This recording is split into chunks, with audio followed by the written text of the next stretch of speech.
मला जेव्हा लक्ष्मीकांतने सांगितलं की तू तुझ्यामध्ये आहे तर कर ना, का नाही करत? जेव्हा प्रशांत दामले 12,000व्या प्रयोगाला उल्लेख करतो की माझं असे 50 लोक आहेत. कोण बोलतोय त्यांच्यापेक्षा मी कितीतरी पटीने पुढे आहे. काका, मी तुम्हाला जो पुढचा प्रश्न विचारतोय तो थोडासा खटकणार आहे. हम्म. पण तरी देखील कुठेतरी ती खंत आमची पण आहे, एक मराठी माणूस म्हणून, सिनेमा प्रेमी हम्म. म्हणून. तुम्ही एकमेव आमच्या नजरेमध्ये असे आहात ज्यांनी मराठी नाटकं, त्याच्यानंतर सिनेमा याच्यामध्ये एस्टॅब्लिश होता होता थेट बॉलिवूडच्या कलाकारापर्यंत, म्हणजे अगदी दिलीप कुमारनं देखील तुमच्यापर्यंत यावं, दिलीप साहेबांनी तिथपर्यंत तुम्ही गेला होता. पण इंडस्ट्रीने तेवढ्या मोठ्या प्रमाणात दखल घेतलेली नाही असं वाटतं का?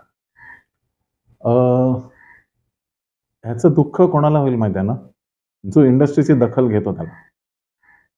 मी इंडस्ट्रीतून पुढे जावं, नंबर 1चा डिरेक्टर व्हावं, सुभाष घईच्याही पुढे जावं, एन चंद्राच्या पुढे जावं किंवा व्ही शांतारामच्या तोड, असा मी कधीच विचार केला नाही.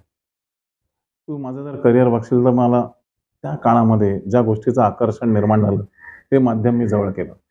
मला जेव्हा संगीत या विषयी काहीतरी करावंसं वाटलं तर मी वाद्यवृंदाचे कार्यक्रम केले, एकांकिका केल्या, नाटकं केली, सिनेमे केले, डॉक्युमेंटरीज केल्या, इव्हेंट्स केल्या.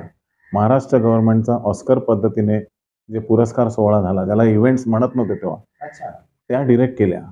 13 वर्ष, 91 पासून ते 2003 पर्यंतच्या सरकारच्या सगळ्या इव्हेंट्स मी डिरेक्ट केल्या बऱ्याचशा. मी त्याचा एक भाग होतो. कधी दुसरे लोक असं, पण मी आय वॉज द मेन त्याचा, म्हणजे सगळं हँडल मी करायचो. कंटेंट आणि ते सगळं हँडल, म्हणजे एक्झिक्युटिव्ह प्रोड्युसर पण मी होतो.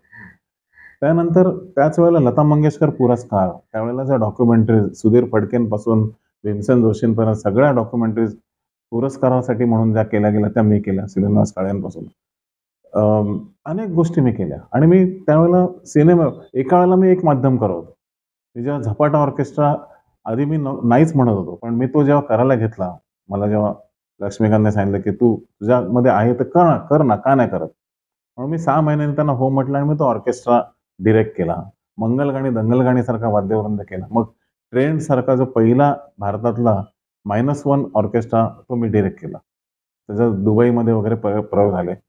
मी सिनेमा मला पाहिजे तेव्हा मग त्याच्यानंतर मी जेव्हा सिनेमा करायला घेतला तर मी सिनेमे केले. पण मी असा कधीच विचार केला नाही की कोण माझी दखल घेत आहे, मला कोण पुरस्कार देत आहे. जेव्हा प्रशांत दामले 12,000व्या प्रयोगाला उल्लेख करतो की माझं पहिलं व्यावसायिक नाटक पुरुषोत्तम बेर्डेचं टूर, तो माझ्यासाठी पुरस्कार आहे, ती माझ्यासाठी दखल आहे. जेव्हा विजय केंकरे 100 नाटकांचा डिरेक्टरचा विक्रम करतो आणि तो सांगतो की माझं पहिलं डिरेक्शन हे मला पुरुषोत्तम बेर्डेने इजा बिजा तिजा एकांकिका करायला दिली त्याच्यामध्ये आहे. जेव्हा विजय पाटकर सांगतो की मला पहिला कॅमेरा हँडल करायला दिला पुरुषोत्तम बेर्डेने. असे 50 लोक आहेत.